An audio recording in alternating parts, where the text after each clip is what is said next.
There's two numbers here. Donald Trump has been president for 792 days, the number we start the broadcast with every night. Robert Mueller has been on the job for 675 of them. But this last week may be the last of its kind now that the report is out. If you remember, we saw Trump go on an extensive social media rant with over 50 tweets in 2 days, over 1 hour. An ongoing feud with George Conway, husband of his counselor Kellyanne Conway. Conway questioned the president's mental capacity. President fired back, called him a whack job, and then some. Trump continues his attacks on the late Republican Senator John McCain. He blamed him for the Steele dossier, complaining that he was never thanked for approving McCain's funeral, among other things. Finally, this is just today. Trump undercut his own administration by rolling back new sanctions on North Korea. His spokeswoman explained it's because he likes Chairman Kim. And he said again today that Democrats are anti-Jewish. So while this may be the kind of week we've become accustomed to around here, it may well be known as the week before the Mueller report versus after the Mueller report. And so on a night like this, we are so pleased to have our friend Jon Meacham here with us in New York, Pulitzer Prize-winning author and historian. Latest work is The Soul of America, The Battle for Our Better Angels. Welcome. Thank you, sir. What will we remember March 22nd for? And for how long? Are we living a moment of true consequence within a moment of true consequence? Yes.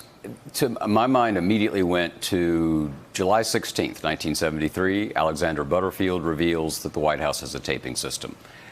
Then it went to November 25th, Tuesday 26th. Iran-Contra is revealed. Reagan comes to the briefing room. Ed Meese is there. He says, not only did we sell arms, but we diverted the money to the Contras. A genuine moment. And so what we don't know, and this is with a nod to Secretary Rumsfeld, is a known unknown. We don't know exactly what it's going to look like. But what is in this report, I believe, will shape at least the next 6 years of American political history. Because if he hasn't got him, let's just speak bluntly, if he hasn't got him, Trump will spin that into a strong position in 2 years' time for a re-election. He will say that the deep state tried. They tried everything they could. They spent all this money. It didn't happen. If they've got him, we may or may not have a witting asset of a foreign government in the Oval Office. And so, to me, I know this I do know. Attorney General Barr is not streaming Netflix tonight. He is reading something that will shape who we are for at least 2 years, 6 years, and like Watergate, like Iran-Contra, it will have significant implications going forward. Unlike those periods, we have a president whose use of language is fascinating. Where do you want to begin? But talks about our people. Right. His base, right. Not of the collective, the kind of steward of all of us. Yep. He talks about his people and used a phrase in the last 24 hours, people wouldn't stand for that. Right. And everyone knows exactly what he's talking about. Exactly. Will there be a MAGA pitchfork rebellion? And that's going to be one of the great questions here is, will this inevitably go into the tribal Cuisinart? And 50% of the country is going to think he's guilty. 49% is going to think that he's not. But the 49% is louder and more motivated. To me, in an interesting way, it's the most fascinating citizenship question, because will fact actually continue to be a governing principle in our political affairs? Or is it going to be what people want to believe, not what's on the page? Well, who has the moral authority? Who can speak with enough lumber to move those numbers, those percentages you just listed? I think that Director Mueller himself, interestingly, has become that figure. I don't think we're in a position where, we all talk about the Goldwater moment when Hugh Scott and John Rhodes went down, but that was so late. I think that was the 6th of August, and Nixon left on the 8th and 9th of August.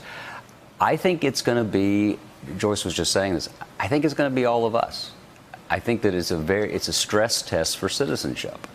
And are Republicans the party that gets a lion's share, it seems to me, for victory in the Cold War, which will upset Democrats, but I think that Republican presidents, and ultimately Reagan and Bush, were so essential there, started by Truman and conducted by all of them. But Republicans built a significant presidential governing coalition on projecting power against the Soviet Union and standing against totalitarianism. They have to recover that tradition and think about what the facts tell them. You know, Reagan used to say, he said that, I think that first speech in 1964 for Barry Goldwater, right before the election, now just known as the speech. He said the problem with liberals is not that they don't know, but just so much that they think they know that isn't so. That's what has to be applied now, I think, to people who are inclined to believe the president at all costs. Hey there, I'm Chris Hayes from MSNBC. Thanks for watching MSNBC on YouTube. If you want to keep up to date with the videos we're putting out, you can click subscribe just below me or click over on this list to see lots of other great videos.